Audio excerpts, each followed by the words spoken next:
Hey there, and welcome to this week's edition of The Wrap, simple news summaries for busy people. So today's big question: was a minister's recent sacking a DA win or not? Here's what else we've got for you. Heartbreak for Banyana Banyana after a dramatic match this week and an injury to boot. We're also raising an eyebrow at a certain ex-sushi king who claims he was in the wrong place at the wrong time. Sure, Jan. Meanwhile, pilots at one of South Africa's most reliable airlines have gone on strike. Bad news if you're planning a winter escape. Coldplay went viral for reasons that will make writers cheer, and some countries are finally standing up for the people of Gaza. Japan's gone right-wing, and in our longer reads we ask, where on earth is Mcebisi Jonas? So, let's dive into these stories and more in this week's wrap, brought to you by myself, Verashni Pillay, and the Explained team.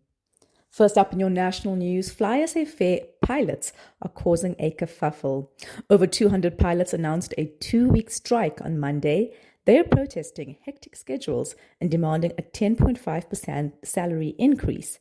Their union, Solidarity, rejected the airline's offer of 5.7%, but said it was willing to negotiate downwards if the airline met some of their working condition demands. The strike has led to major disruptions and flight delays. Might be time for a road trip. The MK party is challenging President Ramaphosa's decision to place Police Minister Senzo Mchunu on leave and appoint Feroz Kachalia as acting minister. For once, they might have a point. Constitutional expert Pierre de Vos says there's no clear legal basis for either move, and any ruling against them could invalidate decisions made in the meantime.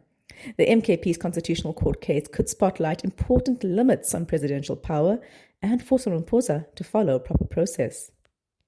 What was Joburg's transport MMC, Kenny Kunene, doing at the Sandton home of a man accused of murder?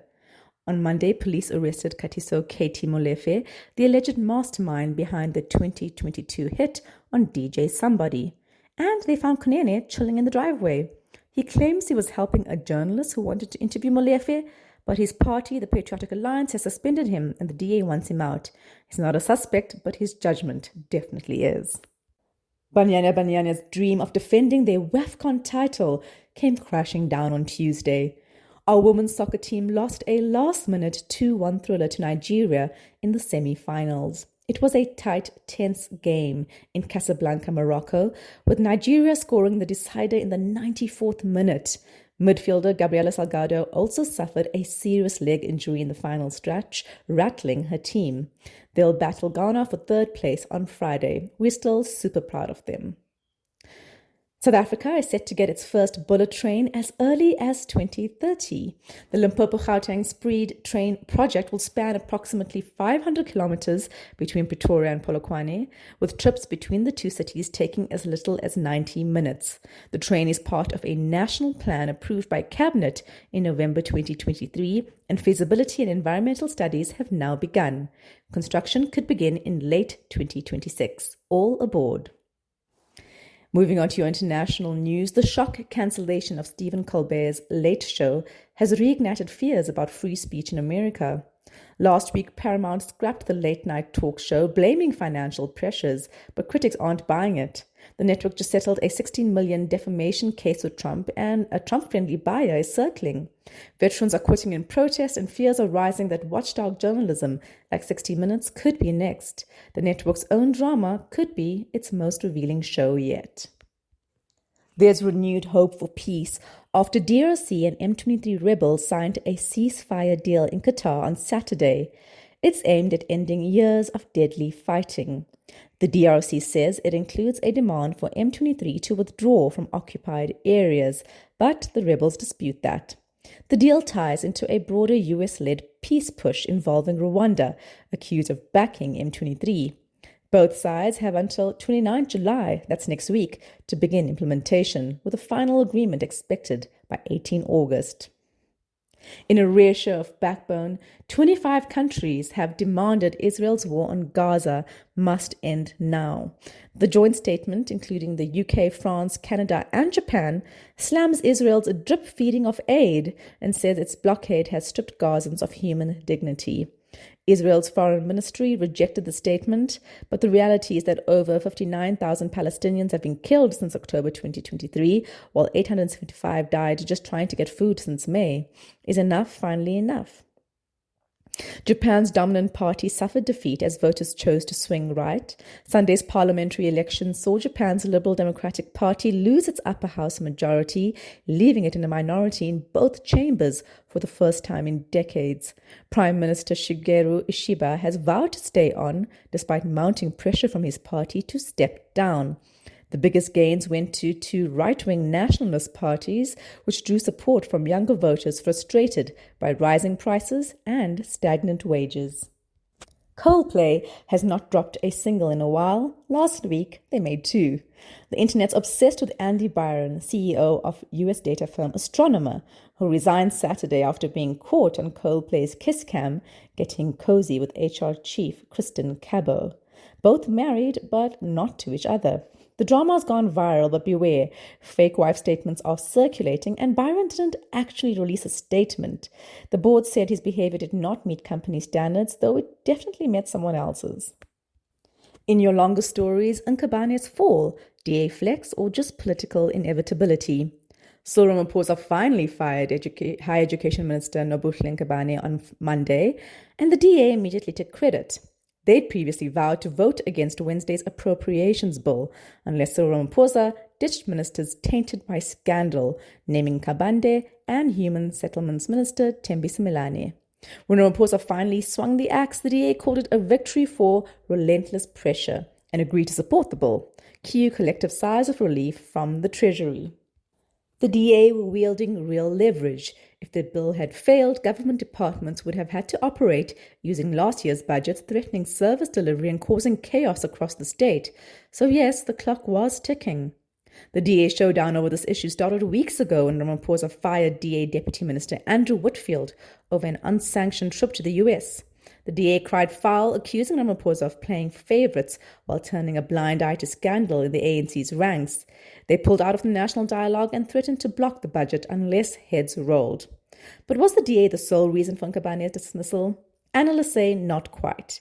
Nkabane had drawn serious fire for misleading Parliament of the appointment of CETA board members, including ANC heavyweight Gwede Mantashe's son, and then ghosted a key parliamentary meeting last Friday where she was supposed to account for it all. Even the ANC could not defend her anymore. According to analysts, her sacking was likely inevitable, with or without DA pressure. So while the DA may have helped tip the scales, it wasn't the only force at play. In the end, Ramaphosa saved the budget without burning too much political capital, unlike what he'd face if he tried firing Simelane or Minister in the Presidency, Khumbudzo Ntshavheni, who faces serious allegations too. And the DA got what it needed, a win to save face and political cover to support the budget. Whether they can squeeze more concessions remain to be seen. Analysts warn they must tread carefully, push too hard, and they risk being booted from the government of national unity. And in Nkabane, she's out, and not quietly either.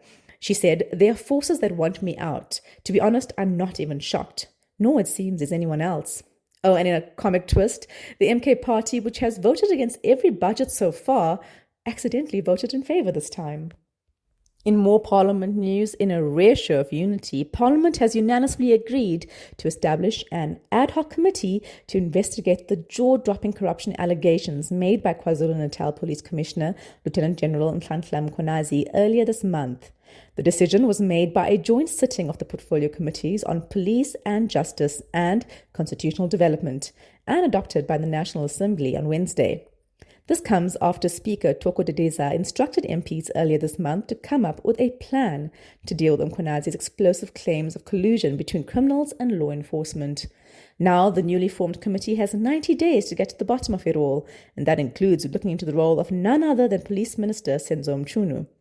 Among the issues the committee will investigate, whether Mchunu tried to disband the political killings task team, whether he misled Parliament about his relationship with alleged fixer Opa Brown Mkhotsi, and broader allegations of corruption within SAPS, including dodgy tenders, interference in investigations, and hiring freezes in key crime-fighting units. But it's not just about investigating people. The committee is also tasked with identifying where government policies or laws may have allowed this rot to take hold and proposing fixes. Police Committee Chair Ian Cameron said Parliament welcomed Ramaphosa's decision to launch a separate Judicial Commission of Inquiry earlier this month, but emphasised that Parliament must do its own oversight. He said, as a people-centred Parliament, we were duty-bound to respond to the allegations made without delay. The new ad hoc committee will set its own terms of reference and hopefully get to work fast. Between Parliament and the Judicial Commission, there's now real momentum to unpack one of the most serious threats to the rule of law in recent memory. Let's hope it won't turn into a pile of reports gathering dust. Next up, where is Mcebisi Jonas? The rumors have been swirling for a while thanks to the DA. Apparently, our special envoy to the US, Mcebisi Jonas, never even made it out of the starting blocks. The party claims the US government refused to engage with Mcebisi Jonas, South Africa's special envoy to the US, as early as May this year, and repeatedly requested another envoy for negotiations. As proof, Emma Powell, the DA spokesperson for international relations, showed journalists messages sent to her by an advisor to US President Donald Trump.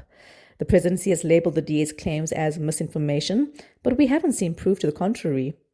The US under Trump has been in a war of words with South Africa since Trump began his second term back in January. By March, our ambassador to the US, Ibrahim Rasool, was kicked out of that country after calling out Trump on his dodgy politics in a webinar.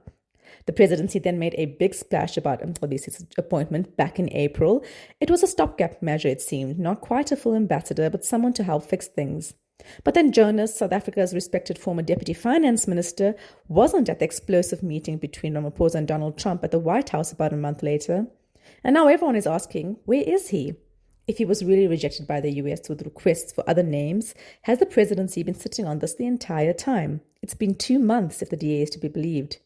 We all know our president's penchant for sitting on his hands. He takes forever to think about things and make a decision, or simply prevaricates while he tries to gather more information and consensus. That approach may have worked during his days as a master negotiator back when he was a union leader, or helping negotiate the end of apartheid. Things have changed since. Trump's trade ideas and demands are frankly insane, but these are the new rules of the global game we're in, and to win it, we need leaders who are decisive. KwaZulu-Natal played host last week to a major international gathering, the third G20 finance ministers and central bank governors meeting. Held at the lush Zimbali estate, the event was aimed at addressing global economic challenges. Although several finance ministers were absent, including those from Russia, Brazil, China, India, and France, other officials attended in their stead. Even the US, while blustering about boycotting the G20 in South Africa previously, sent their acting Treasury Undersecretary rather. Reserve Bank Governor Lesetja Kganyago noted that all G20 countries were represented, a coup for South Africa in a rapidly fracturing world.